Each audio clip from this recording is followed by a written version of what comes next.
Le féminisme en Afrique, une histoire de résistance, de courage et de progrès.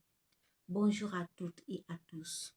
Je suis Rihanna et je vous souhaite la bienvenue dans cette capsule éducative de femmes au pluriel.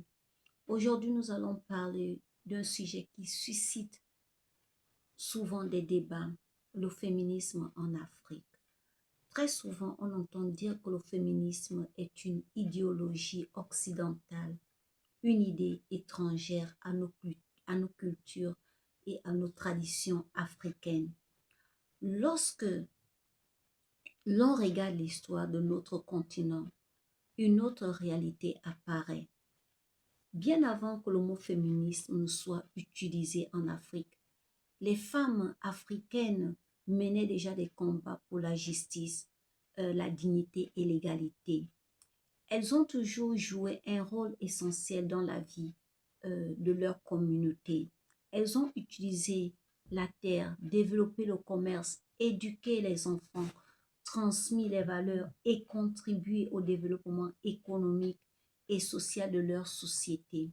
Pourtant, malgré leur contribution, elles ont souvent été confrontées à des discriminations et à des inégalités. Face à ces injustices, elles n'ont pas choisi le silence.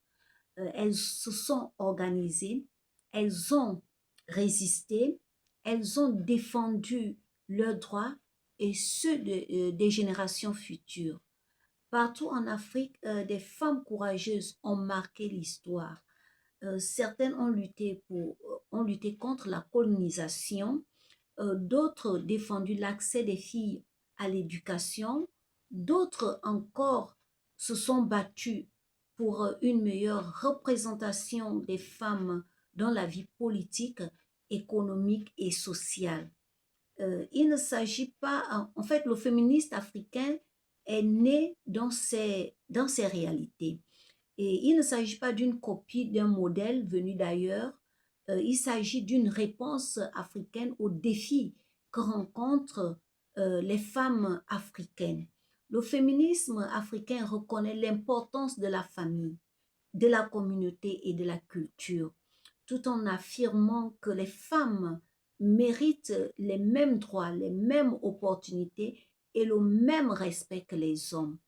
Être féministe en Afrique ne signifie pas détester les hommes, cela ne signifie pas rejeter sa culture ou ses traditions, cela signifie que chaque femme doit pouvoir vivre librement, accéder à l'éducation, travailler, participer aux décisions qui la concernent et vivre à l'abri des violences et des discriminations.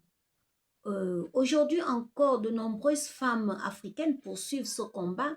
Elles créent des entreprises, elles dirigent des organisations, elles enseignent, elles innovent, elles défendent des droits humains. Elles contribuent chaque jour à construire une Afrique plus juste et plus inclusive. Mais beaucoup de défis demeurent, le mariage précoce, les violences basées sur le genre, les discriminations économiques, les obstacles à l'éducation et à la participation politique continuent d'affecter la vie de millions de femmes et de filles. C'est pourquoi il est important de connaître notre histoire, car comprendre les luttes des femmes africaines, c'est comprendre que les progrès dont nous bénéficions aujourd'hui sont le résultat du courage et de la détermination de celles qui nous ont précédés. Le féministe africain n'est pas une mode, ce n'est pas une importation, c'est une histoire de résistance, une histoire de solidarité, une histoire de femmes qui ont refusé l'injustice et qui ont travaillé pour bâtir un avenir meilleur. En célébrant leur héritage, nous inspirons une nouvelle génération de filles et de femmes à croire en leur potentiel et à participer pleinement au développement de leur communauté et de leur pays. Merci d'avoir suivi cette capsule éducative. Je suis Rihanna pour Femmes au pluriel. À très bientôt pour une nouvelle réflexion sur les droits, le leadership et l'autonomisation des femmes. Lorsque les femmes avancent, les communautés avancent. Lorsque les communautés avancent, l'Afrique progresse.